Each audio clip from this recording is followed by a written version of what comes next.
నమస్తే, welcome to KR TV. నేను మీ క్రాంతి.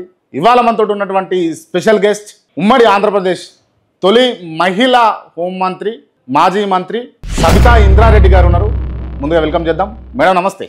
నమస్కారం అండి. బాగున్నారా మేడం? ఫైన్, బాగున్నాను. సో మొత్తానికి చాలా రోజుల తర్వాత నేను అడగడము, మీరు ఒప్పుకోవడము, ఇంటర్వ్యూకి రావడం అనేది చాలా హ్యాపీగా ఉంది నాకైతే. సంతోషం. ఈ విధంగా మీ వ్యూవర్స్ అందరితో కలిసే అవకాశం కూడా కలిగింది. Okay madam. మొన్నే ఉగాది పండుగ చేసుకున్నాం. ఉగాది పండుగ శుభాకాంక్షలు, రంజాన్ పండుగ శుభాకాంక్షలు. ఆ సందర్భంగా మీతో మాట్లాడే అవకాశం వచ్చింది. Right, okay madam, thank you. Any have madam, నా ఇంటర్వ్యూ మీరు ఎప్పుడన్నా గతంలో చూసిర్రా? మీ దృష్టికి ఏమన్నా వచ్చినాయా? చూసాను, ఈ మధ్య చూసారా? రైట్. అదేవిధంగా అందరిని అడిగినట్టే నేను మిమ్మల్ని కూడా అడుగుతా. ఎక్కడైనా మనసు నొప్పించినా, బాధ అనిపించినా అవన్నీ పక్కన పెట్టి ఉన్నది ఉన్నట్టు సమాధానం చెప్తారని చెప్పేసి భావించవచ్చా? తప్పకుండా. తప్పకుండా మాటిస్తున్నారా మేడం? తప్పకుండా అండి. Right, okay. దాపరికం ఏముంటుంది రాజకీయాలలో? ప్రతి రాజకీయ నాయకుడి జీవితం తెరిచిన పుస్తకంలాగే ఉంటుంది. ఓకే మేడం, డైరెక్ట్ ఇంటర్వ్యూలోకి వెళ్తున్నాను నేను. ఎప్పుడైనా అనిపించిందా మేడం ఈ రాజకీయాలన్నీ నాకు అవసరమా అని చెప్పేసి మీకు? అంటే ఒక్కొక్కసారి వ్యక్తిగత విమర్శలు చేస్తూ ఉంటారు కదా, అనవసరమైన విమర్శలు చేస్తూ ఉంటారు. ఆ సందర్భంలో ఒక లేడీగా అనిపిస్తూ ఉంటుంది, అవసరమా అంటే మరి శృతి మించి విమర్శలు చేస్తూ ఉంటారు. సిస్టంలో, వ్యవస్థలో ఉన్నదాన్ని విమర్శిస్తే ఎవరము ఏమి బాధపడం. మీరు ఈ పని చేయలేదన్నో, మీరు ఇది చేయలేదన్నప్పుడు బాధపడం. కొన్ని వ్యక్తిగతంగా కామెంట్స్ చేస్తున్నప్పుడు అనిపిస్తూ ఉంటుంది. కానీ ఒక రకంగా నేను ఎప్పుడు ఇందిరారెడ్డి గారు ఉన్నప్పుడు అనేదాన్ని, నేను పోయిన జన్మలో ఏదో పాపం చేసుకుంటే మీరు రాజకీయాల్లోకి వచ్చారు అనేదాన్ని. మా వారు అనేవారు, నీకు తెలియదులే ఇందులో ఉన్న తృప్తి, మనకున్న అవకాశంతో 10 మందికి సాయం చేయగలుగుతాం, వాళ్ళు దీవించినప్పుడు వచ్చిన తృప్తి భగవంతుడు దీవించినంత గొప్పగా ఉంటుంది. పేదవాడు కష్టంలో ఉన్నప్పుడు మనం వెళ్ళి అక్కడ అండగా నిలబడ్డప్పుడు వాళ్ళ కళ్ళల్లో తృప్తి చూసినప్పుడు ఇంతకన్నా ఎక్కువ ఏం కావాలో లైఫ్ కానీ ఉంటుంది. అది చేసే వాళ్ళకి అర్థమవుతుంది, నీకు అర్థం కాదనేవాడు. కానీ ఇప్పుడు నేను ఫేస్ చేస్తున్నాను. ఆ తృప్తి మీరు పొందిర్రా? ఎగ్జాక్ట్లీ. ఇప్పుడు అర్థమవుతుంది ఇందిరారెడ్డి గారు ఎలాంటి ఫీల్ ఆయన అనుభవించున్నారు అనేది ఇప్పుడు అర్థమవుతూ ఉంటుంది. అంటే మేడం, ఇందిరారెడ్డి గారి లెగసీని కంటిన్యూ చేయడం అనేది కఠినమైనటువంటి అంశం. ఆ కఠినమైనటువంటి అంశాలలో మీరు బాగా ఫేస్ చేసి ఇబ్బంది పడ్డటువంటి అంశం ఏమై ఉండొచ్చు? ఇబ్బంది పడ్డ అంశాలు ఏమీ లేవండి. రాజకీయంగా ఎటువంటి ఇబ్బందులు ఎప్పుడు ఉంటాయి, చిన్న చిన్న ఇబ్బందులు ఉంటాయి. రాజకీయమే కాదు, మనిషి జీవితంలోనే జయాలు ఉంటాయి, అపజయాలు ఉంటాయి, పొగడతలు ఉంటాయి, తిట్లు ఉంటాయి, అన్ని ఆటుపోట్లు ఉంటాయి. దాంట్లో ఇది కూడా ఒక భాగం. దీంట్లో కూడా మీరు మాజీ హోంమంత్రి, ఉమ్మడి రాష్ట్రం ఉన్నప్పుడు హోంమంత్రిగా పనిచేసారు. ఇప్పుడు తెలంగాణ రాష్ట్రంలో విద్యాశాఖ మంత్రిగా పనిచేసారు. మేడం, సాటిస్ఫైడ్గా మీరు వర్క్ చేసిరా యాజ్ అ మంత్రిగా? చేశానండి. చేసిరా? సాటిస్ఫైడ్గా తెలంగాణ ప్రజలు కావచ్చు, ఉమ్మడి రాష్ట్ర ప్రజలు కావచ్చు, సాటిస్ఫైడ్ ఉండేనా? నేను తీసుకున్న శాఖకి నాకున్న పరిధిలో నేను పనిచేశాను. పరిధిలో పనిచేశాను. కానప్పుడు పైన మా లీడర్ ఉంటారు, ముఖ్యమంత్రి ఉంటారు, వారి దృష్టికి తీసుకుపోయే ప్రయత్నం చేశాను తప్పిస్తే తప్పకుండా చేశానని అనుకుంటున్నాను. నా నియోజకవర్గంలో ఎమ్మెల్యే పదవితో పాటు నా నియోజకవర్గంలో సర్వీస్ ఇస్తూ, నా జిల్లాకు సర్వీస్ ఇచ్చుకుంటూ నేను నిర్వహించిన శాఖలో కూడా నా పరిధి వరకు నేను పనిచేశాను. కానీ మీరు మంత్రిగా ఉన్నప్పుడు, విద్యాశాఖ మంత్రిగా ఉన్నప్పుడు పేపర్ లీకేజ్లు అయినాయి. అఫ్ కోర్స్ ఇప్పుడు కూడా అవుతున్నాయి. దానికి ఏం సమాధానం చెప్తారు మీరు? 10th పేపర్ లీక్ అయింది ఒకసారి. దాని వెనకాల కూడా రాజకీయం నడిచింది. అయినా కూడా దానికి ఇబ్బంది కాకుండా, స్టూడెంట్స్కి ఇబ్బంది కాకుండా కొంచెం కఠినంగా వ్యవహరించాల్సిన అవసరం వచ్చింది. ఇప్పుడు కూడా ఇప్పుడైతే చూస్తుండగా వాంటెడ్గా లీక్ చేస్తున్నారు, వాంటెడ్గా చేస్తున్నారు ఇప్పుడు కూడా. అప్పుడు కూడా కొంత ఒక మాస్టర్, ఒక టీచర్ చేసిన మిస్చూతోని, లేకపోతే తర్వాత నెక్స్ట్ ఏదో ఒక రకంగా ఈ ప్రభుత్వాన్ని ఇబ్బంది పెట్టాలని ఒక పొలిటికల్ పార్టీ ఇన్వాల్వ్ చేసిన సందర్భంగానే చూస్తున్నాం. బట్ ఏమంటానంటే రాజకీయాలలో స్టూడెంట్స్ వరకు వచ్చేసరికి రాజకీయాలు చేయొద్దంట నేను. అట్లాంటి వాటిలలో రాజకీయ స్వార్థంతో పని చేయొద్దంటాను ఎవరికైనా కూడా. జరిగినప్పుడు ఇమీడియట్గా రెక్టిఫై చేసుకున్నాం. ఇప్పుడు నేను కాక మొన్న చూసాను ఖమ్మంలో బస్లో ఆన్సర్ షీట్స్ అన్ని పడిపోయినాయి. మరీ అంత దారుణంగా అయితే చేయలే కదా. అక్కడ పదవిలో ఉన్నప్పుడు డెఫినెట్గా బాధ్యతగానే పనిచేసే ప్రయత్నం చేస్తాం, అనుక్షణం అలర్ట్గానే ఉంటాం. అక్కడక్కడ కొన్ని మిస్టేక్స్ జరుగుతుంటాయి, జరిగినప్పుడు ఇమీడియట్గా రెక్టిఫై చేస్తూ ఉంటాం. అదే జరిగింది. ఇందిరారెడ్డి గారి తర్వాత సబితా ఇంద్రారెడ్డి గారిని గుర్తించింది అంటే కాంగ్రెస్ పార్టీ, పైకి తీసుకొచ్చింది అని అంటే రాజశేఖర్ రెడ్డి. ఇట్లా చెప్తూ పోతే చాలామంది వ్యక్తులు పనిచేశారు, including Congress party. But Congress పార్టీని కాదని బీఆర్ఎస్లో జాయిన్ అవ్వడానికి సబితా ఇంద్రారెడ్డి గారికి ఏం కారణాలు ఎదురైనాయి? ఇందిరారెడ్డి గారు ఎన్ని రోజులు ఉన్నారు కాంగ్రెస్ పార్టీలో? ఎన్ని రోజులు ఉన్నారు? నేను మిమ్మల్ని అడుగుతున్నా, ఎన్ని రోజులు ఉన్నారు? హార్డ్లీ 1 year ఉన్నారు. బిఫోర్ దట్ కాంగ్రెస్ పార్టీలో లేరు కదా. ఇందిరారెడ్డి గారికి ఉన్న గుర్తింపు కావచ్చు, లేకపోతే అక్కడ కాంగ్రెస్ పార్టీ ఎమ్మెల్యేగా ఆయన చనిపోయారు కాబట్టి నేను కూడా కాంగ్రెస్ పార్టీలోకి ఆ రోజు రావడం జరిగింది. ఓకే. అండ్ గతంలో ఇందిరారెడ్డి గారి చూసుకుంటే టీడీపీలో కానీ అదేవిధంగా జయప్రకాష్ నారాయణ గారి ఆధ్వర్యంలో ఫస్ట్లో స్టార్ట్ చేశారు. రాజకీయాల్లోకి వచ్చినప్పుడు చాలా తక్కువ ఓట్లతో ఓడిపోయారు. అప్పుడు లోక్దళ్ నుండి పోటీ చేసి ఇప్పుడు ఎన్టీ రామారావు గారి పిలుపు మేరకు టీడీపీలో జాయిన్ అయి ఉన్నారు. తర్వాత తెలంగాణ మూమెంట్ కొంత కదిలిచ్చినప్పుడు మా వారు ఒక 1 year తెలంగాణ కోసము తెలంగాణ అంతా తిరిగారు. జై తెలంగాణ అని పెట్టుకొని తిరుగుతున్నప్పుడు అప్పుడు రాజశేఖర రెడ్డి గారు పిలిచి తెలంగాణ కావాలంటున్నావు కదా, మరి ఒక పెద్ద నేషనల్ పార్టీ సపోర్ట్ ఉంటేనే అవుతుంది, మీరు రండి అని చెప్పి ఇన్వైట్ చేశారు. మా వారు వెళ్ళారు. తర్వాత మా వారు చనిపోయినా కూడా నేను కూడా కాంగ్రెస్ పార్టీలోనే ఉన్నాను. అప్పుడు నాకు కూడా చాలా ఒత్తిళ్ళు వచ్చినాయి. ఆ రోజున్న రూలింగ్ పార్టీలోకి రమ్మని రకరకాల ఒత్తిళ్ళు వచ్చినా నేను కూడా కాంగ్రెస్ పార్టీలోకి వచ్చాను. కాంగ్రెస్ పార్టీలోకి వచ్చిన తర్వాత జిల్లాలో నేను ఒక్కదాన్ని ఎమ్మెల్యేని. డెఫినెట్గా పార్టీ కోసం పనిచేశాను. పార్టీ గుర్తింపు ఇచ్చింది, నేను పార్టీకి సర్వీస్ చేశాను. పార్టీలో కూడా ఒడిదుడుకులు ఉన్నా కూడా తట్టుకొని నిలబడ్డాను. నేను మొదట్లో నేను హోమ్ మినిస్టర్గా చేస్తున్నప్పుడు టికెట్ ఇచ్చినప్పుడు మా అబ్బాయికి ఇచ్చి నాకు కట్ చేసి ఉన్నారు. అప్పుడు కూడా నేను ఒక మాట మాట్లాడలేదు. తర్వాత నాకు ఇచ్చి మా అబ్బాయికి కట్ చేసి ఉన్నారు, అయినా మాట్లాడలేదు. కానీ కొన్ని ఇబ్బందులు అనిపించినాయి. ఇంటర్నల్గా కొన్ని ఇబ్బందులు ఫేస్ చేసి ఒక అడుగు ముందుకేయాల్సి వచ్చింది. అంటే మీ తాపత్రయం అంతా కార్తిక్ను ఎమ్మెల్యే చేయడం కోసమేనా? అంటే అట్లా ఉండదు. డెఫినెట్గా చాలామంది చేస్తూ ఉంటారు ఫ్యామిలీలో. నేను ఒక లేడీగా ఇందిరారెడ్డి పేరు మీద నేను వాళ్ళ వైఫ్గా నేను వచ్చినా కూడా నేను కూడా ఆలోచిస్తూ ఉంటాను. నేను కూడా ఆలోచిస్తుంటాను డెఫినెట్గా ఎవరో ఒకరు ఉండాలి నా ఫ్యామిలీ నుండి అని ఆలోచిస్తున్న సందర్భంలో కార్తిక్ ఇంట్రెస్ట్ ఉంది కాబట్టి గతంలో వాడికి స్టార్టింగ్లో ఇంట్రెస్ట్ లేకపోయినా వాడు కూడా అనుకున్నాడు అన్నట్టు ఎన్ని రోజులు అమ్మ కష్టపడుతుంది, నేను ఆమెను షేర్ చేసుకోవాలి, అమ్మ బర్డన్ తీసుకోవాలనే ఆలోచనతో వాడు కూడా అడిగేస్తున్నాడు. ఓకే. సో ప్రతి ఫ్యామిలీకి 2 ఇచ్చినప్పుడు మాకు కూడా ఇవ్వండి అని అడిగాం పార్టీని. ఆ రోజు ఇస్తామని ఒక రకంగా మాట తప్పినారు. 2 సార్లు అట్లే చేస్తున్నారు. అయినా కూడా దాని గురించి భరించినాను నేను, ఏమనలేదు. దాని గురించి కూడా ఏమనలేదు. ఓకే. సరే మాకు కూడా ఒక ఆలోచన ఉంటుంది కదా. సరే ఆలోచిస్తున్న సందర్భంలో ఆ టైంలో నేను అడిగేసిన సందర్భంలో నాకు అనిపించింది అంటే తెలంగాణ కోసం కమిట్మెంట్గా పనిచేస్తున్న వాళ్ళు ఉండాలి. రాజకీయాలు ఈరోజు ఉంటాయి, రేపు పోతాయి. ఉన్న కొన్ని రోజులన్నా మన కోసం పనిచేసిన వాళ్ళకి సర్వీస్ ఇచ్చే ప్రయత్నం చేయాలి అని ఆలోచించినప్పుడు డెఫినెట్గా కేసీఆర్ గారు తెలంగాణ కోసం కొంత సాధించడమే కాకుండా ఒక తపనతో పనిచేస్తున్నారు. ఆయన నాయకత్వంలో పనిచేద్దామని. కానీ మీరు చెప్పడం చాలా సింపుల్గా చెప్పినప్పటికీ కూడా ఒక బలమైన కారణం అయితే ఉండుంటుంది కదా అని అనిపించింది నాకు. ఉంటుంది బలమైన కారణం ఉంటుంది కాబట్టి అడిగేసాం.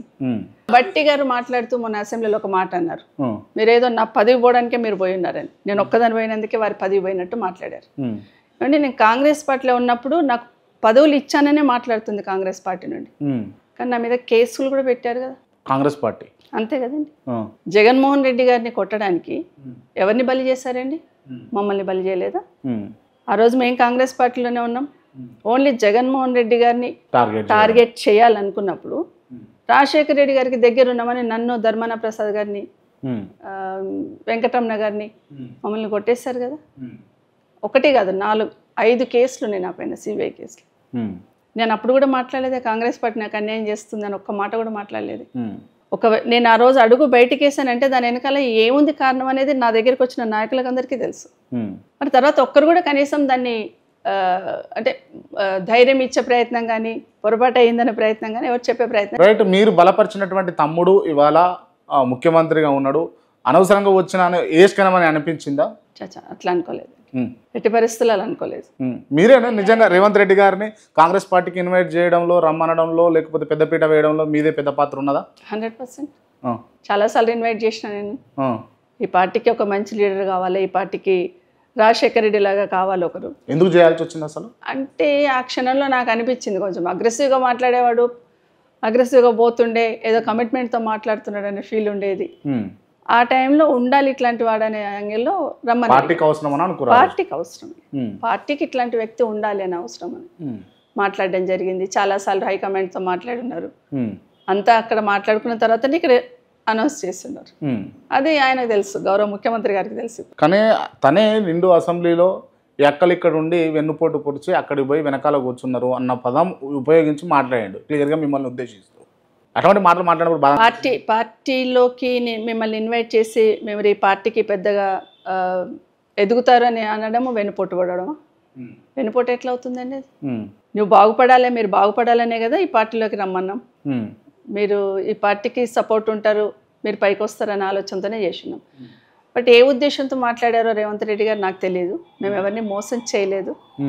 మాకు చేతనైనంత వరకు పనిచేసే ప్రయత్నమే చేస్తాం. పార్టీని నమ్మిన వాళ్ళకి నమ్మకంగానే ఉండే ప్రయత్నం చేస్తాం. ఆయన ఏ ఉద్దేశంతోనో ఆయనకి తెలియాలి. బాధ అనిపించింది. ఎందుకంటే అసెంబ్లీలో మాట్లాడాల్సిన అవసరం లేదు, అసలు సమయం సందర్భం లేదు. ఆ రోజు నాకు అర్థమైంది ఏంటంటే కేటీఆర్ గారు బాగా మాట్లాడుతున్నారు, ప్రభుత్వ వైఫల్యాలను ఎండగట్టే ప్రయత్నంలో గట్టిగా మాట్లాడుతున్నారు. అప్పుల గురించి కావచ్చు, మిగతా గురించి గట్టిగా మాట్లాడుతున్నారు.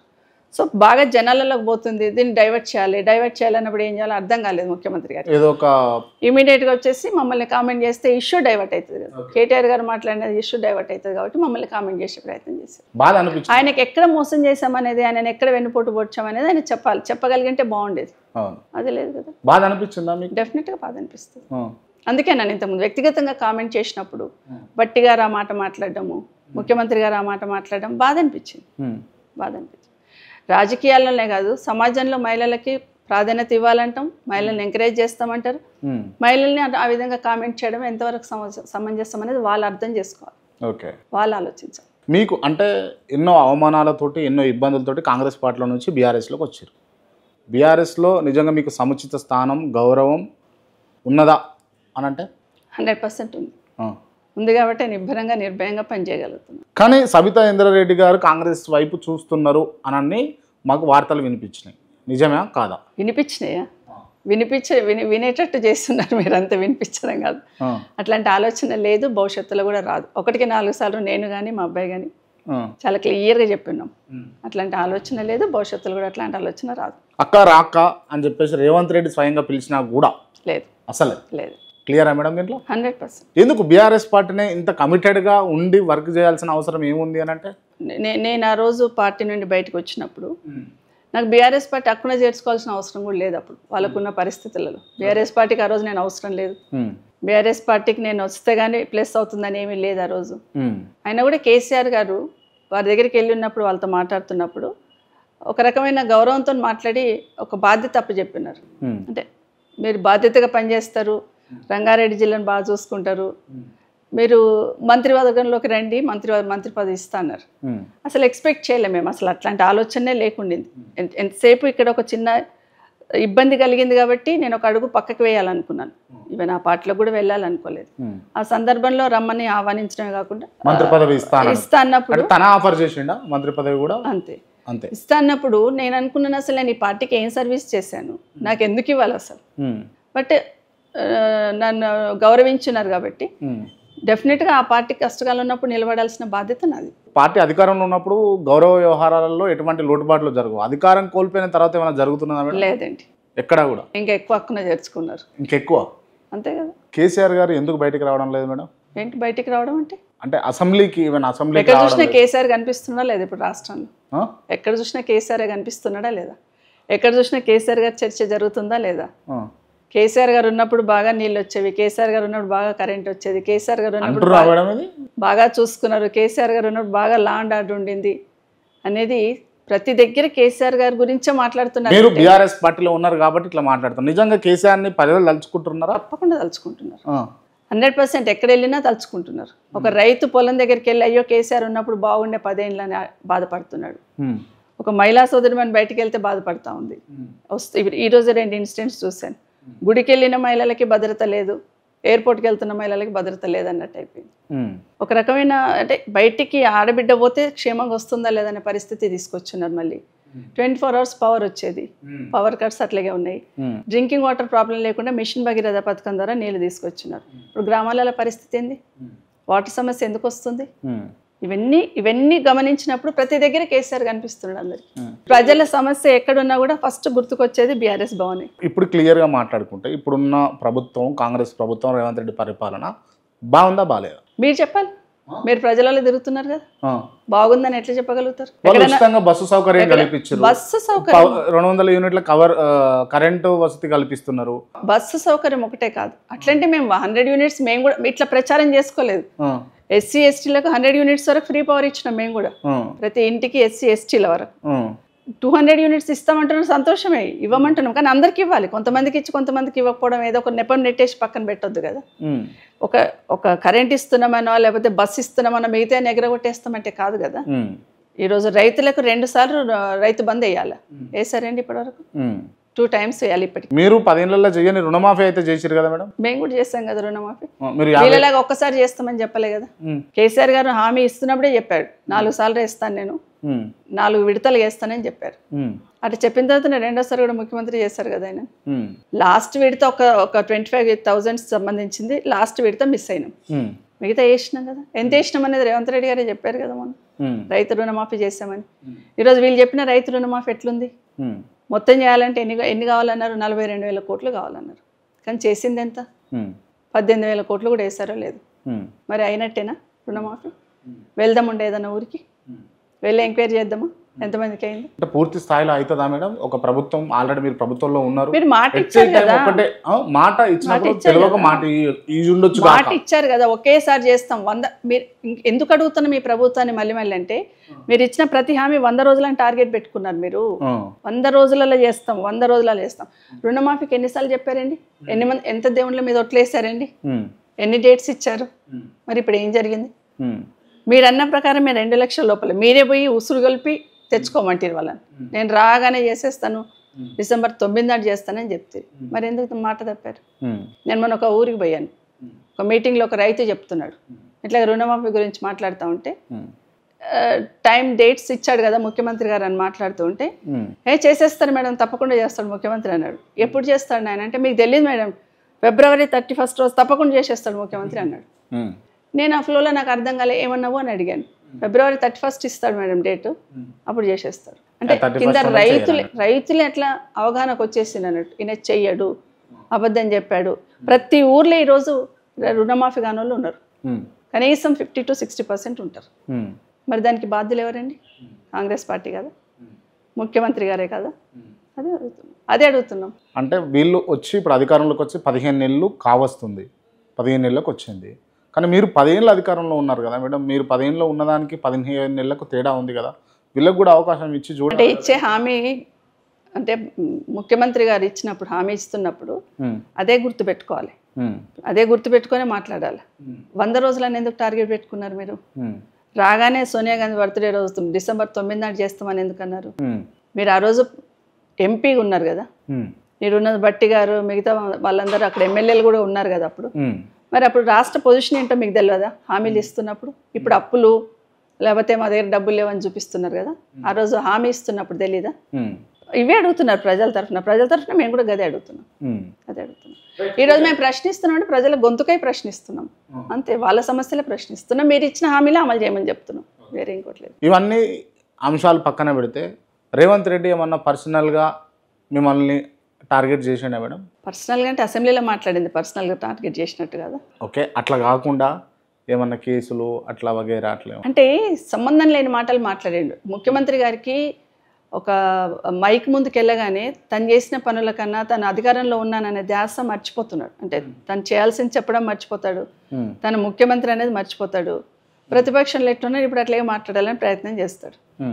ప్రతిదీ కూడా హైడ్రాని తీసుకొచ్చారు, ఎవరి కోసం తెచ్చారండి? ఇప్పుడు ఏం పని చేస్తుందండి హైడ్రా మాకు తెలియదా? అనుభవిస్తున్న వాళ్ళకి అర్థమైతలేదా? పేదవాళ్ళ ఇండ్లు కూల్చాలని ప్రయత్నం, కూల్చారు. ఎన్కన్వెన్షన్ నాగార్జునది కూడా గొలగొట్టారు మేడం.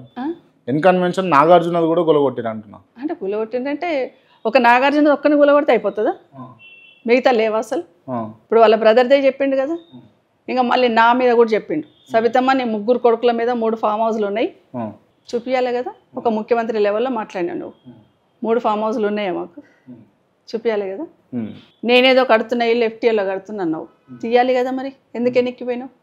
ఇంకెవరో పెద్ద పెద్ద వాళ్ళే చూపించున్నావు, వీళ్ళది ఉంది వాళ్ళది ఉంది వాళ్ళది ఉంది, ఎందుకు ఎన్నిక్కిపోయినారు? మరి పేదవాళ్ళు మాత్రం నోరు లేనాలి కాబట్టి వాళ్ళ ఇండ్లు కూల్చేస్తారు. అక్కడే బీఆర్ఎస్ పార్టీ అండగా నిలబడ్డది. మీరు చేస్తున్న తప్పు, పేదవాడికి అన్యాయం జరగొద్దు. ఇదే మూసీ రివర్ ఫ్రంట్కి సంబంధించి బ్యూటిఫికేషన్ కోసం సుధీర్ రెడ్డి గారు చైర్మన్ గుండ్రి ఒక ఎక్సైజ్ చేస్తున్నప్పుడు పేదవాళ్ళ ఇండ్లు పోతే ఎట్టి పరిస్థితులలో దాన్ని చేయడానికి వీల్లేదన్నారు కేసీఆర్ గారు. వాళ్ళ ఇండ్లు పోకుండా ప్లాన్ చేయండి, ఎట్లా చేస్తారు.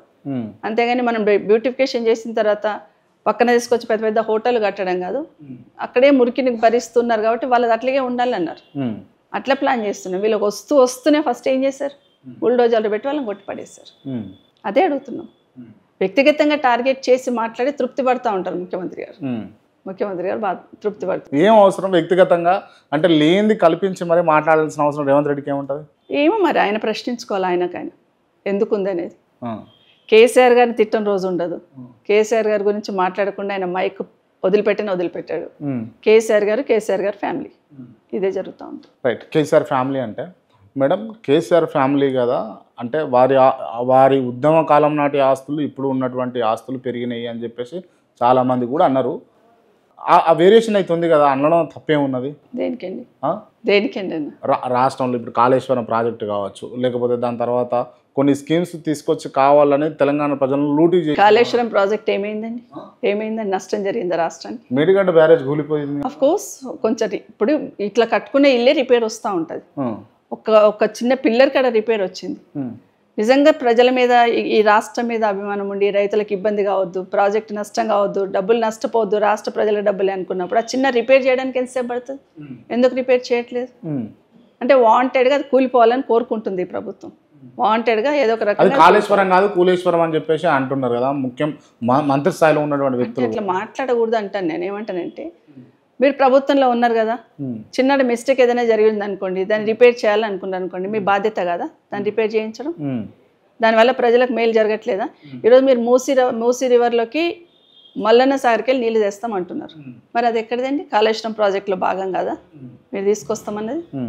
ఎట్టి పరిస్థితులలో కేసీఆర్ గారిని బ్లేమ్ చేయాలనే ప్రయత్నం, కానీ దాని వెనకాల ప్రజలకు నష్టం జరుగుతుందన్న ఆలోచన ప్రభుత్వం చేయట్లేదు. కాళేశ్వరం ప్రాజెక్టు 1,00,000 కోట్లు 1,00,000 కోట్లు అంటున్నారు. 1,00,000 కోట్లు కేసీఆర్ గారు తినేస్తే మరి ప్రాజెక్ట్ ఎట్లా కట్టిండండి? ఇవన్నీ ఎట్లా కట్టారు? కాళేశ్వరం ప్రాజెక్ట్ అంటే ఒక పిల్లర్ పెట్టి అది వదిలేసినట్ట కాదు కదా. మరి మాట్లాడుతున్నప్పుడు దాంట్లో కొంత నిజాయితీ కనిపించాలి. ఆ మాటల్లో కొంత నిజాయితీ ఉంటే కనీసం వాళ్ళు మాట్లాడింది యాక్సెప్ట్ చేస్తారు ఎవరైనా.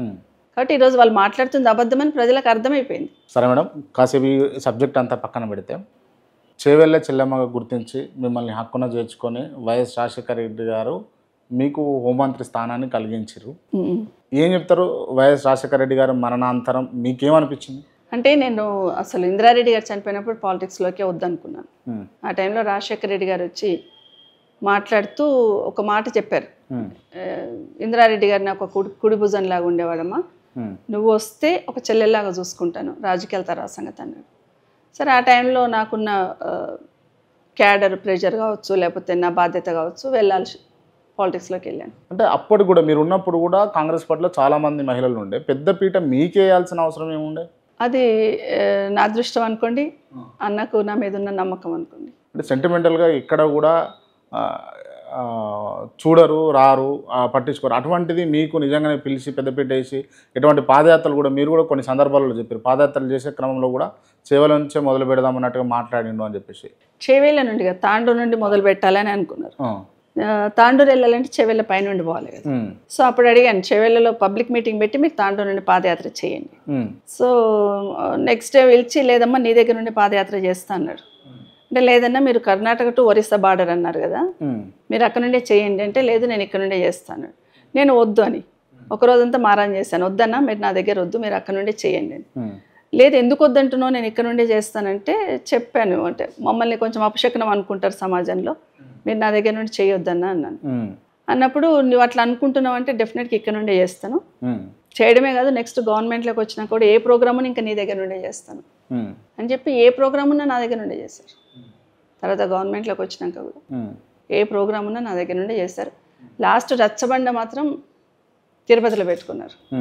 ఇప్పటికీ నాకు అనిపిస్తూ ఉంటుంది, అది కూడా నా దగ్గర పెట్టుకుంటే బ్రతికుండేవాడేమో రాజశేఖర రెడ్డి గారు. బాధ అనిపిస్తుందా మేడం ఇక లేడు రాజశేఖర రెడ్డి గారు అన్నప్పుడు? అనిపిస్తుంది. నాకు ఒక 1 year పట్టింది కోలుకోవడానికి. ఇప్పుడు అంటే ఇప్పుడు వైఎస్ జగన్మోహన్ రెడ్డి గారితో ఏమన్నా ర్యాప్ ఉందా మీకు? లేదు. మాట్లాడతారా ఏమన్నా? లేదు.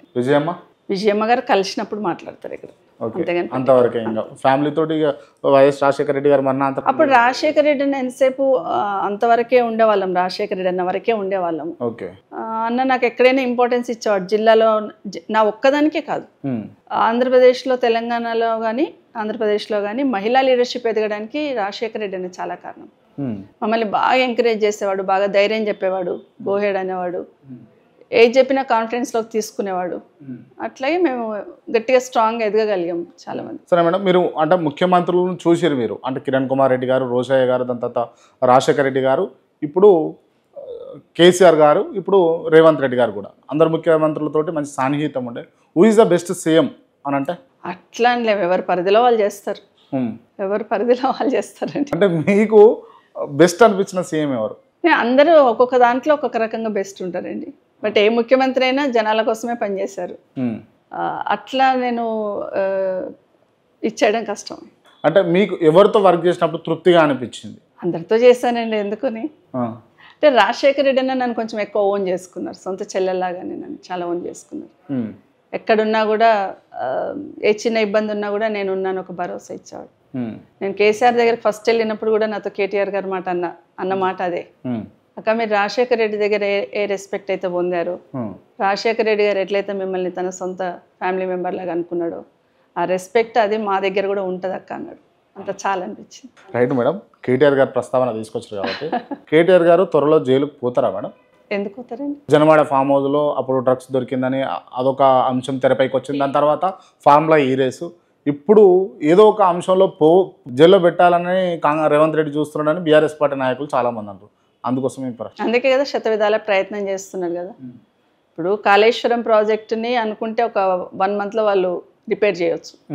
కావాలని వాంటెడ్గా ఎందుకు పెండింగ్ పెడుతున్నారు? అది కూలిపోతే కేసీఆర్ గారి మీద నెపం నెట్టేయచ్చు అని. ఇప్పుడు ఈ కార్ రేస్ అన్నారు, ఏం నష్టం జరిగిందండి అక్కడ? రాష్ట్రానికి ఏ విధంగా పెట్టుబడులు తీసుకొచ్చి నడి హైదరాబాద్లో పెట్టాల్సిన అవసరం ఏముండే మేడం? అంటే అడుగుతున్నాను, నాకు తెలియకుండా అర్థం కాలే. హైదరాబాద్ సెంటర్లో పెట్టాల్సిన అవసరం ఏముందంటే ట్రాఫిక్ ఇష్యూ. ఇప్పుడు ట్రాక్ ప్రిపేర్ చేయాలంటే ఇట్స్ టేక్ టైం. ఫస్ట్ ఇక్కడికి రావడమే గొప్ప, తీసుకురావడంలో దాని వెనకాల ఎంత శ్రమ ఉందనేది ముందు గమనించాలి. వాళ్ళు ఇక్కడికి వస్తున్నారన్నప్పుడు వాళ్ళు ఉన్న రోడ్లను ట్రాక్ని క్రియేట్ చేయడం, నిజంగానే భవిష్యత్తులో దాన్ని వేరే ట్రాక్ చేసి పెట్టాలనుకున్నారేమో కేటీఆర్ గారు. కానీ ఫస్ట్ అయితే ఇక్కడికి వచ్చిన తర్వాత చేయగలుగుతాము, భారతదేశంలో చేయగలుగుతాం, అందులో హైదరాబాద్లో చేయగలుగుతాం అనే నమ్మకం కలిగించి ఈ కార్ రేస్ అయితే తీసుకొచ్చారు కదా. దాని వెనకాల ఎంత కృషి ఉంటుంది. ఈ కార్ రేస్లో స్కామ్ జరగలేదు అంటారా మేడం? ఏం జరిగిందండి? ఏం జరిగిందంటే అందుకని ఇండియన్ కరెన్సీని ఈజీగా ట్రాన్స్ఫర్ చేసిరు, అసలు చెప్పకుండా చేయకుండా. అదే ఎంక్వైరీ చేస్తామంటారు కదా, చేస్తే బయటకు వస్తుంది కదా ఏం చేస్తుండని. అదే చెప్పమంటున్నాం, ఏం చేసిండు ఆయన సిస్టంలో యాజ్ ఎ మినిస్టర్గా ఆయన నిర్ణయం తీసుకున్నారు. ఎక్కడ డివేట్ అయి ఉన్నారు? ఇప్పుడు కేటీఆర్ గారిని ఎట్టి పరిస్థితులలో ఎవరు నొక్కని. ఇప్పుడు హరీష్ రావు గారి మీద మొన్న కేసు పెట్టి ఉన్నారు, ఎవరు ఇచ్చిన కంప్లైంట్ మీద. కేటీఆర్ని ఏదో ఒక కేసు, ఏదో ఒకటి ఆ రోజు ఫామ్ హౌస్లో లేకపోయినా ఆ రోజు ఆయన ఉన్నాడనే క్రియేషన్ చేయాలనే ప్రయత్నంలో చేస్తున్నారు. అక్కడ డ్రగ్స్ వాడలేదు మొర్రో, లేడీస్ అందరు వాళ్ళ ఫ్యామిలీ మెంబర్స్తోని దావత్ చేసుకున్నామన్నా కూడా ఈ ప్రభుత్వం ఎంత మూర్ఖంగా ప్రవర్తించిందో అర్థమైంది. చిన్న చిన్న కేసులు పెడుతున్నారు ఇప్పుడు కేటీఆర్ గారి మీద. వాళ్ళని కామెంట్ చేశారు, వీళ్ళని కామెంట్ చేశారు, లేకపోతే పర్మిషన్ లేకుండా ర్యాలీ చేశారు, ఇట్లాంటివన్నీ కూడా కేసులు పెడుతూనే పోతున్నారు. ఏదో ఒక రకంగా కేటీఆర్ గారి మీద కేసులు పెట్టాలి, ఏదో ఒక రకంగా ఆయన ఇబ్బంది పెట్టాలనే ప్రయత్నం ఈ ప్రభుత్వం చేస్తుంది. అంటే ఎవరిని వేస్తారు అనుకుంటారు మేడం జైల్లో? ఎవరిని వేయరండి, వాళ్ళు ఏం తప్పు చేయలేదు. వేస్తే వాంటెడ్గా వేస్తారు, వేసినట్టే. వేయాల్సిన అవసరం లేదా? మీ కాన్స్టిట్యున్సీ విషయానికి వస్తే కనుక జిల్లెలగూడ రోడ్ నుంచి క్లియర్గా మాట్లాడుకుంటే జిల్లెలగూడ టు చేవెళ్ళ రోడ్ అనుకుంటా, ఐ థింక్ అది కొంచెం యాక్సిడెంట్లు ఎక్కువ అవుతా ఉన్నాయి ఆ రోడ్లో అని చెప్పేసి. చేవెళ్ళ రోడ్ అది అప్ప పోలీస్ అకాడమీ దగ్గర నుండి వికారాబాద్ పోయే రోడ్డు. అది నేషనల్ హైవేగా కేసీఆర్ గారు గవర్నమెంట్ రాగానే నేషనల్ హైవేగా డిక్లేర్ చేశారు. పోలీస్ అకాడమీ దగ్గర నుండి మొదలు పెడితే బీజాపూర్ రోడ్ అంటారు దాన్ని. ఒక బిట్టు చేశారు కేసీఆర్ గారు, అక్కడ నుండి మన్నెగూడ వరకు చేశారు. సెకండ్ బిట్ దీన్ని మళ్ళీ శాంక్షన్ తీసుకున్నారు. అప్పుడే శాంక్షన్ తీసుకొని టెండర్ పిలుచున్నారు. వర్క్ స్టార్ట్ చేద్దాం అనుకునే లోపల ఎలక్షన్స్ రావడం జరిగింది. మరి ఇప్పుడు ఈ ప్రభుత్వం చేయాలి. ఆ ప్రెజర్ ఏమైనా తీసుకొని పోతురా మీరు ప్రభుత్వం దృష్టికి? ఇప్పటికి చాలాసార్లు తీసుకుపోయినాం. ఇగో ఇప్పుడు అయిపోతుంది, ఇప్పుడు మొదలు పెడతాం. మొన్న అసెంబ్లీలో అడిగితేనే నెక్స్ట్ మంత్లో మొదలు పెడతాం అన్నారు. తప్పకుండా చేయాలనే కోరుతున్నాం ప్రభుత్వాన్ని. ఏదైనా హార్డిల్స్ వస్తూ ఉంటాయి. ఇప్పుడు నేను టిప్పుకాన్ బ్రిడ్జ్ నుండి అప్ప దాకా రోడ్ వైండింగ్ చేసినాను నేను ఎమ్మెల్యేగా అక్కడ ఉన్నప్పుడు. చేసినప్పుడు నాకు చాలా ఇబ్బందులు వచ్చినాయి. అక్కడ డిఫెన్స్ వాళ్ళు ఉంటారు, వాళ్ళు చేయడానికి వీల్లేదన్నారు. పెద్ద పెద్ద చెట్లు ఉండే, చేయడానికి వీల్లేదన్నారు. దానికి సంబంధించి సమస్య పరిష్కారం చేసుకున్నాను కూర్చొని. చెట్లను ఎట్లా షిఫ్ట్ చేయాలా, డిఫెన్స్ వాళ్ళని ఎట్లా ఒప్పించుకోవాలని ఒప్పించుకొని ఈరోజు మీరు టిప్పుకాన్ బ్రిడ్జ్ నుండి లంగర్ హౌస్ దగ్గర నుండి పోలీస్ అకాడమీ వరకు రోడ్ వైండింగ్ చేసినాం. హార్డిల్స్ ఉంటాయి, ప్రభుత్వమే ఇన్వాల్వ్ అయ్యి చేయాల్సి వస్తుంది. అదే చేయాలి. ఇప్పుడు బీఆర్ఎస్ పార్టీలో విభేదాలు ఉన్నాయా?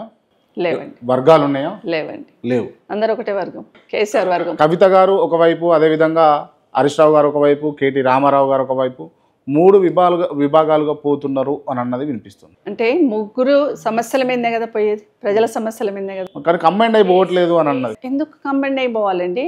ఒకరొకరు ఒక సైడ్ ఒక సమస్య. ఇప్పుడు హైడ్రా సమస్య వచ్చింది, కేటీఆర్ గారు పరిగెత్తిండ్రు. రైతులకు సంబంధించి గిట్టుబాటు ధర కావట్లేదు అంటుండ్రు. అటు ఇటు పరిగెత్తలేరు కాబట్టి హరీష్ రావు గారు పరిగెత్తారు. ఎక్కడ సమస్య ఉంటే అక్కడికి వెళ్ళాలనేది కేసీఆర్ గారి డైరెక్షన్. కేసీఆర్ గారి నాయకత్వంలో, వారి డైరెక్షన్లోనే వీళ్ళందరూ వెళ్ళి పనిచేస్తుంటారు. కానీ నిండు అసెంబ్లీలో రేవంత్ రెడ్డి గారు క్లియర్గా అన్నది ఏంటంటే పెద్ద ఆయనను ఖతం చేయాలని చూస్తున్నారు. దాని వెనకాల ఎందుకు అట్లా మాట్లాడిండు అనేది నేను అనుమానించాల్సి వస్తుంది. ఇప్పుడు ఏమని రేవంత్ రెడ్డి గారిని ఏమని అనుమానిస్తారు? ఎందుకు మాట్లాడాల్సి వచ్చింది అట్లా? ఎందుకు మాట్లాడాల్సి వచ్చింది? వాళ్ళిద్దరికి, కేసీఆర్ గారికి, కేటీఆర్ గారికి, హరీష్ రావుకి ఎలాంటి విభేదాలు లేవనేది మాకు తెలుసు. కానీ మరీ అంత ఒక లైన్ దాటి ఒక ముఖ్యమంత్రి లెవెల్ ఉన్నాయని అట్లా మాట్లాడొచ్చా అట్లా?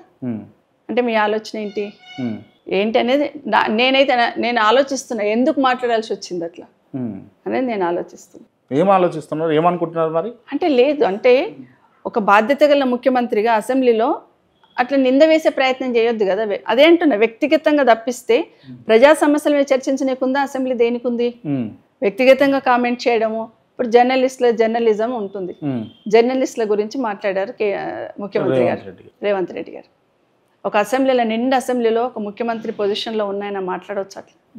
ఇప్పుడు యూట్యూబ్ ఛానల్ సంబంధించి చాలా మంది మహిళా సోదరిమణులు కూడా ఉన్నారు కదా, ఆ మాట మాట్లాడవచ్చా? ఎవరైనా మాట్లాడితే మందలించాలి, కానీ అట్లాంటి మాటలు మాట్లాడవచ్చా?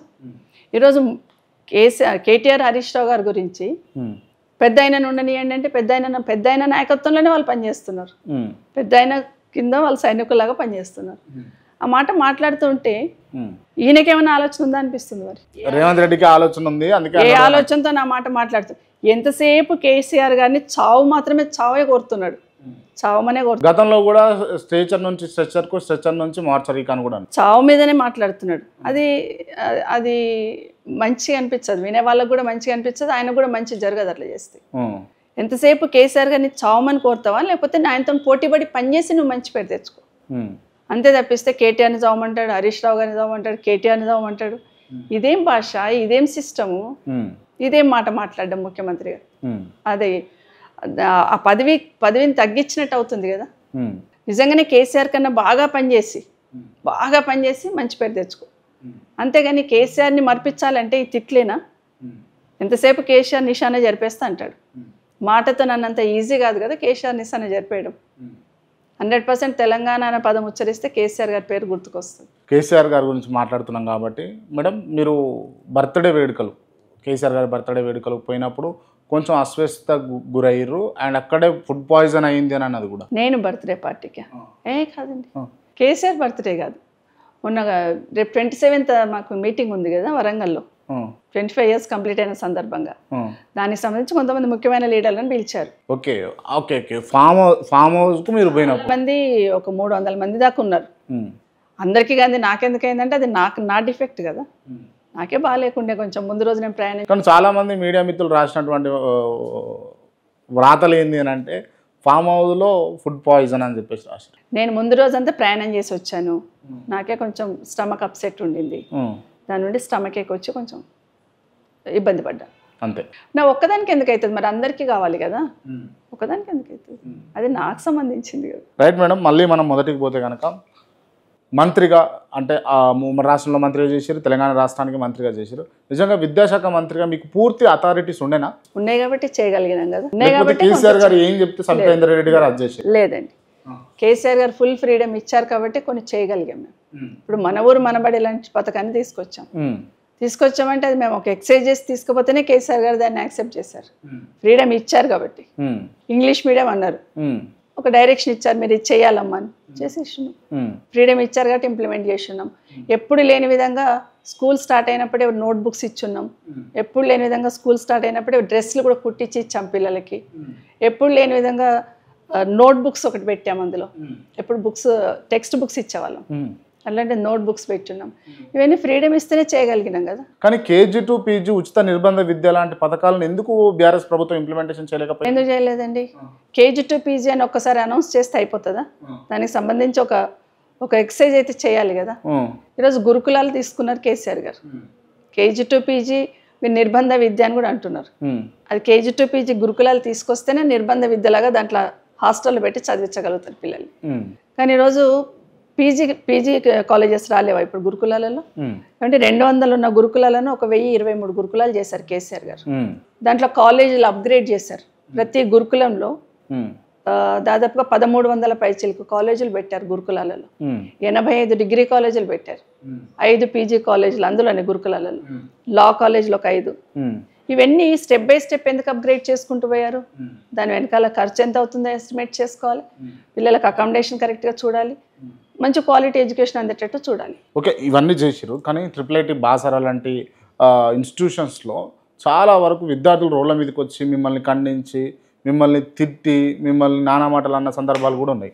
ఎందుకైనా అవన్నీ మరి? అంటే మీరు ఇప్పుడు అన్నారే ఫుడ్ పాయిజన్ అని, అట్లాంటి సమస్యలు అక్కడ ఎదుర్కొన్నారు పిల్లలు. అది మీ లోపమా లేకపోతే ఆఫీసర్ల లోపం? ఇక్కడ వీసీ ఉంటారు కదా, ఒక వీసీ ఉంటారు, చూసుకుంటారులే అని అనుకుంటాం.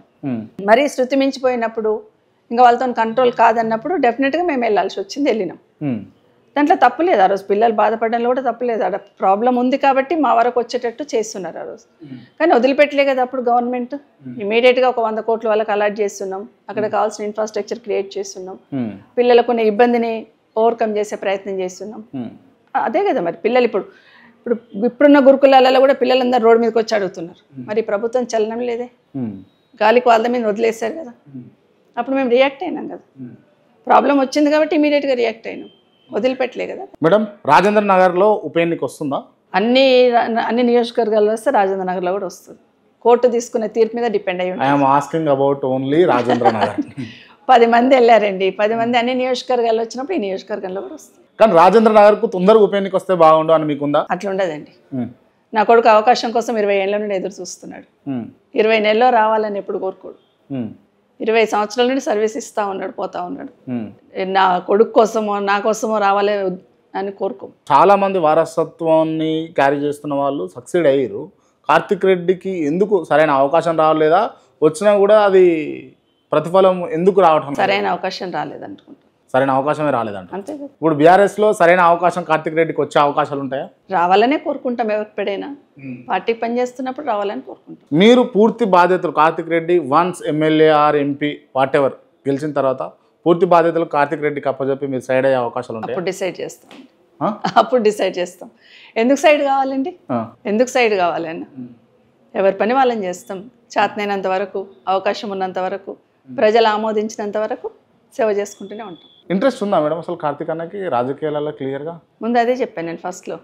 వాడికి ఇష్టం లేకపోయినా నాకు బర్డెన్ అవుతుంది, అమ్మకు సపోర్ట్గా ఉండాలి అనే ఆలోచనతోనే వాడు ట్యూన్ చేసుకున్నాడు ఒక రకంగా. మీకు హెల్ప్గా ఉండడం కోసం మీ వర్క్ షేర్ ముందు అసలు వాడికి ఇట్లా పోటీ చేయాలంతా ఏమీ లేకుండే. అప్పుడు వాడు తిరుగుతున్నప్పుడే రాజశేఖర్ రెడ్డి అన్న చెప్పాడు అప్పుడు, మీ జిల్లా పెద్దది కదా, నువ్వు కూడా ప్రిపేర్ అవుతూ ఉండు కార్తీక్ ఎక్కడ ఒక దగ్గర అని చెప్పి అన్న చెప్పిన తర్వాత ప్లాన్ చేసి ఉన్నాను తప్పిస్తే అప్పటి వరకు అసలు ఆలోచనే లేదు.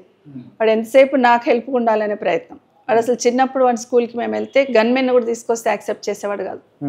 గన్మెన్ రావద్దాం నాన్న అని చెప్తుండే వాళ్ళ నాన్నకి. గన్మెన్ లేకుండా మీరు మాత్రమే రండి అంటుండే. అట్లాంటి మెంటాలిటీ వాడి. కానీ వాడు మా వాడు చనిపోయినాక ట్యూన్ చేసుకున్నాడు ఒక రకంగా. ఇంగ్లీష్ మీడియం చదివాడు, అట్లాంటి తెలుగు బాగా చదువుకొని బాగా బుక్స్ చదువుతూ ఉంటాడు వాడు ట్యూన్ చేసుకున్నాడు. మీకు టీడీపీలోకి రమ్మని కూడా గతంలో ఒత్తిళ్ళు ఉండే అని చెప్పేసి మా వారు చనిపోయినప్పుడు మా అల్లుడు టీడీపీలో ఉండే కాబట్టి బేసిక్గా ఆలోచిస్తారు కదా, మా సేమ్ పార్టీలో ఉంటే మేము కూడా హెల్ప్ఫుల్గా ఉంటాం, కొత్తగా రాజకీయాల్లోకి వస్తున్నాం కాబట్టి టీడీపీలోకి రమ్మని ఆ రోజు కూడా ప్రెషరు. ఆ రోజే మంత్రి పదవి ఇస్తామన్నారు వస్తే, కానీ కాదని ఆ రోజు కాంగ్రెస్ పార్టీలోనే ఇంద్రారెడ్డి గారు అందులోనే ఉన్నారు కాబట్టి అందులోకి రావడం. చివరిగా చెప్పండి, అంటే మీరు కాంగ్రెస్ పార్టీలో వర్క్ చేశారు, బీఆర్ఎస్లో వర్క్ చేస్తున్నారు కదా, మీకు ఏ పార్టీ సిద్ధాంతాలు, ఏ పార్టీ లైన్స్, పార్టీ నాయకులు మంచిగా అనిపించింది? ఒక రాజకీయ వ్యవస్థలో ఇట్లా ఉండాలి అని అన్నారు. అంటే రాజశేఖర రెడ్డి గారు ఉన్నప్పుడు కాంగ్రెస్ పార్టీని బాగా నడిపించారండి. అందరినీ కలుపుకపోయారు, తిట్టిన వాళ్ళని దగ్గరికి తీశారు, ప్రజలకు ఇచ్చిన హామీలు వెంబడి పరిగెత్తారు, మమ్మల్ని పరిగెత్తిచ్చారు, కార్యకర్తలను దగ్గరికి తీశారు, ప్రజలను దగ్గర తీశారు. ఆ సిస్టమ్ వేరుగానే ఉండింది. తర్వాత కిరణ్ అన్న కూడా అట్లే బాగా రన్ చేసే ప్రయత్నం చేశారు. కానీ ఆ టైంలో తెలంగాణ మూమెంట్ రన్ అవుతుంది. అటు మూమెంట్కి ఇబ్బంది కాకుండా విత్ ఇన్ ద పార్టీలో బాగా చేసే ప్రయత్నం, అప్పుడున్న సిచ్యువేషన్కి తట్టుకొని నిలబడి చేసే ప్రయత్నం చేశాడు కిరణ్ అన్న. ఇంకా కేసీఆర్ గారిని చూశాను నేను. కేసీఆర్ గారికి ఎంతసేపు తెలంగాణ రాష్ట్రంలో ఇది డెవలప్మెంట్ యాంగిల్లో ప్రజలకు మేలు చేయాలనే యాంగిల్లోనే ఆలోచిస్తుంటారు. ఇప్పుడు ప్రాజెక్ట్ కాళేశ్వరం కంప్లీట్ చేసి ఉన్నారు. కాళేశ్వరం చేసిన తర్వాత అక్కడ నుండి వచ్చిన నీళ్లను రిజర్వాయర్స్లలో నింపాలని ఒక్కొక్క జిల్లాలో ఒక్కొక్క మంత్రికి ఫోన్ చేసి పలానా రిజర్వాయర్ ఎందుకు, పలానా చెరువు ఎందుకు ఖాళీగా ఉంది అని అడిగి, అంటే డెప్త్లోకి వెళ్ళి కూడా చూసి వచ్చిన నీళ్ళని అవకాశం ఉన్నప్పుడు ప్రతి రిజర్వాయర్ నింపుకోవాలి, రైతులకు ఇబ్బంది ఉన్నప్పుడు నీళ్ళను వాడుకుంటారు అనే ఆలోచనతో ఆ డెప్త్లోకి వెళ్ళి పనిచేసిన కేసీఆర్ గారిని చాలా మీటింగ్స్లలో చూశాను నేను. ఒకరోజు ఇట్లా మీటింగ్లో కూర్చొని ఉన్న మీద మీటింగ్ జరుగుతుంది, సడన్గా వాల్ పైన గూగుల్ మ్యాప్ వేసుకొని చూసేవాళ్ళు కేసీఆర్ గారు. రిజర్వాయర్ ఎక్కడ కాళేశ్వరం ప్రాజెక్టులు ఎట్లా పనిచేస్తున్నాయి, మోటార్లు ఎట్లా పనిచేస్తున్నాయి, నీళ్ళు ఎత్తిపోస్తున్నారా లేదా, ఎక్కడికి పోతున్నాయి, కాలువలలో నీళ్ళు ఉన్నాయా లేదా, రిజర్వాయర్లు నింపుకున్నారా లేదా అని అబ్జర్వ్ చేసేవాళ్ళని. చేసినప్పుడు నల్గొండ చూస్తున్నప్పుడు ఆయన ఒక చెరువు నిండలేదని వెనకనే జగదీశ్వర్ రెడ్డి గారికి ఫోన్ చేశారు. ఏంటి పలానా ఊర్లో పలానా చెరువులు నీళ్లు కనిపిస్తలేవు, నింపలేదా అని అడిగారు. షాక్ అయిపోయినా నేను. అంటే ఒక ముఖ్యమంత్రి గారు అంత లెవెల్కి పోయి చేస్తారని అనుకోను కదా.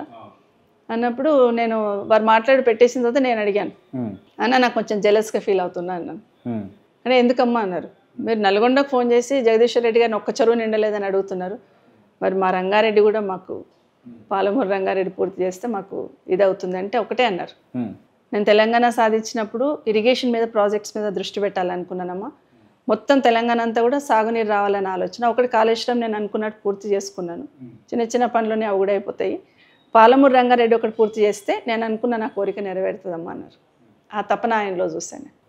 డెఫినెట్గా గురుకులాలు పెడుతున్నప్పుడు కూడా పిల్లలకు స్టడీస్ ఇస్తున్నప్పుడు అన్ని ఒకటేసారి అప్గ్రేడ్ చేయాలని కొంతమంది డిమాండ్ చేస్తే ఎట్లా చేస్తావు నువ్వు, సరిగ్గా ఫ్యాకల్టీని పెట్టాలా, సరిగ్గా వచ్చిన పిల్లలను బాగా చదివించగలగాలి, స్టెప్ బై స్టెప్ చేసుకుంటూ పోవాలా, రేపొద్దున వాళ్ళకి ఇన్ఫ్రాస్ట్రక్చర్ క్రియేట్ చేయాలి. ఇప్పుడు వీళ్ళు ఏమంటున్నారు, ఇంటర్నేషనల్ స్కూల్ పెడతాము, బిల్డింగ్స్ 200 కోట్లు పెట్టి ఖర్చు పెట్టి కడతాం అంటున్నారు. సార్ 200 కోట్లు పెట్టి ఖర్చు పెట్టినప్పుడు అందులో పిల్లల్ని ఎక్కడి నుండి తెస్తారంటే చెప్పట్లేరు. గురుకులాలో ఉన్న పిల్లల్ని షిఫ్ట్ చేస్తారా, కొత్త పిల్లలను తీసుకుంటారా, గవర్నమెంట్ స్కూల్లో ఉన్న పిల్లలను తీసుకొస్తారని చెప్పట్లేదు. ప్రణాళిక లేకుండా కట్టినం 200 కోట్లు పెట్టి ఒకటి కట్టేసినాం అనే యాంగిల్లో పోతున్నారు తప్పిస్తే దానికి ఏం కావాలి, తర్వాత ఏం చేయాలి అంటే కనీసం అసెంబ్లీలో చెప్పే ధైర్యం కూడా చేయట్లేదు ఈ ప్రభుత్వం. అంటే వాళ్ళకి క్లారిటీ లేదు. సో కేసీఆర్ గారిలో నేను ఆ తపన చూశాను. ఈ గవర్నమెంట్ వచ్చిన తర్వాత కూడా ఒకరోజు వెళ్ళాను ఏదో పని మీద మాట్లాడుతున్నప్పుడు, ఒకటి అడిగారు, అంటే పవర్ ఎందుకు కట్ అవుతుంది, హైదరాబాద్లో ఇంత బాగా పవర్ తీసుకొచ్చున్నాము, ఎక్కడ కూడా చిన్న ఇబ్బంది రాకుండా చూసుకునేంత సిస్టమ్ సెట్ చేసి ఉన్నాము, ఎందుకు కట్ అవుతుంది అని బాధపడుతూ ఉన్నారు. మిషన్ భగీరథ మంచి నీళ్లు తీసుకొచ్చున్నాము, మంచి సిస్టమ్ ఏర్పాటు చేస్తున్నాం, జస్ట్ మానిటరింగ్ చేస్తే సరిపోతుంది, ఎందుకు నీళ్ళ సమస్య వస్తుంది అని బాధపడుతున్నారు. నేను అన్నాను, పోనీ అన్న గవర్నమెంట్ మార్పు రావాలని తెచ్చుకున్నారు కదా, కొన్ని రోజులు ప్రజలు చూస్తారంటే, కాదమ్మా ప్రజలు ఇబ్బందులు పడతా ఉంటే మన ముందు కూడా తప్పు చేసినట్టే కదా, ఖచ్చితంగా అట్లాంటివి ఉన్నప్పుడు మీరు ఇమీడియట్గా రియాక్ట్ కండి, ఆఫీసర్ల మీద ప్రెజర్ చేయండి, ఆ ప్రాబ్లం లేకుండా చూసుకోండి అని చెప్పారు. అంటే ఒక ఆరాటం కనిపించింది కేసీఆర్ గారు. నాకు ఈ తెలంగాణకు ఏదో చేయాలని ఆరాటం కేసీఆర్ గారు కనిపించింది. అంటే మీ కాన్స్టిట్యున్సీ పరిధిలో ఉన్నటువంటి కార్పొరేటర్లు మిమ్మల్ని దూషిస్తున్నప్పుడు ఎందుకు మీరు స్పందించరు? అంటే దాంట్లో ఏమన్నా ఉంటేనేమో, కారణం ఉంటేనేమో మాట్లాడవచ్చు. ఫర్ ఎగ్జాంపుల్ మీరు ఇప్పుడు అన్నారు బాసర్ల త్రిబులైటీల పిల్లలకి ఇబ్బంది అయింది కదమ్మా అన్నారు. ఆ టైంలో ఆ కార్పొరేటర్ మాట్లాడినప్పుడు దాంట్లో వాస్తవం ఉంది కాబట్టి నేను స్పందించాల్సిన అవసరం లేదు కాబట్టి నా బాధ్యత నేను నెరవేర్చాను. కానీ కొన్ని చిన్న చిన్న విషయాలు అవసరం లేకుండా కామెంట్ చేసే ప్రయత్నం చేస్తూ ఉంటారు. సో నిజంగా దాంట్లో వాళ్ళ విమర్శలో నిజం ఉంటే డెఫినెట్గా నేను దాన్ని బాధ్యతగా స్వీకరించి సద్విమర్శగా స్వీకరించి పనిచేస్తాను నేను. అంతే తప్పిస్తే ఎదురుబడి మరి వాళ్ళని తిట్టాల్సినంత అవసరం లేదనిపిస్తుంది. నిజంగా ఊరికే రాజకీయ లబ్ధి కోసం మాట్లాడుతున్నారంటే దాన్ని అంత పట్టించుకోవాల్సిన అవసరం లేదు. కానీ వాళ్ళ విమర్శలో నిజం ఉంటే మాత్రం తప్పకుండా నేను రియాక్ట్ అవుతాను, దాన్ని రెక్టిఫై చేసే ప్రయత్నం చేస్తాను. నేను పేరు చెప్పాను కానీ ఒక కార్పొరేటర్ మిమ్మల్ని తిట్టి అలసిపోయి ఎమ్మెల్యే ఎలక్షన్లలో మళ్ళీ మీ పార్టీలోకి వస్తామని చెప్పేసి అడిగింది. Okay madam, thank you so much. మరో ఇంటర్వ్యూతో మళ్ళీ కలుద్దాం. చూస్తూనే ఉండండి KR TV. Thank you madam. Thank you Kranti.